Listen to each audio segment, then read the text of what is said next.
வணக்கம். இன்னைக்கு நாம பார்க்க போற விஷயம் சும்மா ஒரு செய்தியோ தகவலோ கிடையாது. இது நெஞ்சை ஒழுக்கும் ஒரு நிஜ சம்பவம்.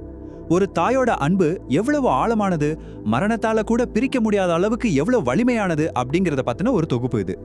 உயிர் தப்பிக்க வாய்ப்பு இருந்தும் தன் குழந்தைய விட்டுட்டு தப்பிக்க மனம் வராத ஒரு தாய். பொதுவா ஆபத்துன்னு வந்தா எப்படியாவது தப்பிச்சிடணும்னு நினைக்கிறதான நம்மளோட இயல்பு. ஆனா ஒரு தாய்க்கு தன் உயிரை விட தன் குழந்தையோட உயிர் தான் முக்கியம் அப்படிங்கறத இந்த வரிகள் நமக்கு ரொம்ப ஆழமா உணர்த்துகின்றன. முதல்ல பர்கி அணை துயரம். டெல்லியிலிருந்து வந்த ஒரு குடும்பத்தோட பயணத்துல தான் இந்த நெஞ்ச பிழியும் சம்பவம் தொடங்குது. டெல்லியில இருந்து வந்த அந்த குடும்பம் ரொம்ப சந்தோஷமா தங்களோட விடுமுறையை கழிக்க திட்டமிட்டு இருந்தாங்க. சிரிப்பும் விளையாட்டுமா தொடங்கின அந்த பயணம் இப்படி நினைச்சு கூட பார்க்க முடியாத ஒரு மாபெரும் துயரத்துல முடியும்னு அவங்க கனவுல கூட எதிர்பார்த்திருக்க மாட்டாங்க. இந்த துயரத்தோட உண்மையான வலியை உணர்த்தும் ஒரு எண் 9. ஆமாங்க, இது வெறும் இலக்கம் கிடையாது. அநியாயமா பறிபோன 9 மனித உயிர்கள். மத்திய பிரதேசத்துல இருக்கிற ஜபல்பூர் பர்கி அணையில சுற்றுலா பயணிகள் போன அந்த படகு எதிர்பாராத விதமா கவிழ்ந்தப்போ இந்த 9 பேரும் தண்ணீல மூழ்கி பலியாகிட்டாங்க. அடுத்ததான் நம்ம பார்க்க போறது அந்த நெஞ்சை ஒழுக்கும் மீட்பு பணி. இந்த மாபெரும் விபத்துக்கு அப்புறம் நடந்த மீட்பு பணியில தான் ஒட்டுமொத்த மனித குலத்தையே உறைய வச்ச ஒரு காட்சி வெளியாச்சு. உங்க மனசை கொஞ்சம் திடப்படுத்திக்கோங்க. தண்ணிக்குள்ள இருந்து அந்த தாயையும் குழந்தையையும் மீட்பு குழுவினர் வெளியில கொண்டு வந்தப்போ பார்த்த காட்சி எல்லாரையுமே கலங்க வச்சிடுச்சு. அந்த நிஜ காட்சியின் மணல் சிற்பத்தை தான் நாம இப்போ பார்க்கிறோம்.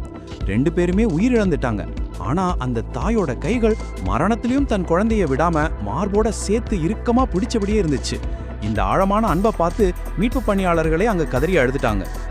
இந்த சம்பவத்துல அனைவரையும் சிந்திக்க வச்ச ஒரு விஷயம் அந்த லைஃப் ஜாக்கெட். இந்த ஒரு சின்ன விவரம் தான் இத வெறும் விபத்துங்கிற நிலையில இருந்து ஒரு தாயோட மாபெரும் தியாகம் அப்படிங்கிற நிலைக்கு உயர்த்துது. உண்மையில அந்த தாய் தண்ணியில மூழ்காம இருக்கிறதுக்கான லைஃப் ஜாக்கெட் போட்டிருந்தாங்க. அதாவது அவங்க மட்டும் தனியா தப்பிச்சு வாழ அவங்களுக்கு ஒரு வாய்ப்பு கண்டிப்பா இருந்துச்சு. நினைச்சிருந்தா நீந்தி போய் தன் உயிரை காப்பாத்தி இருக்கலாம்.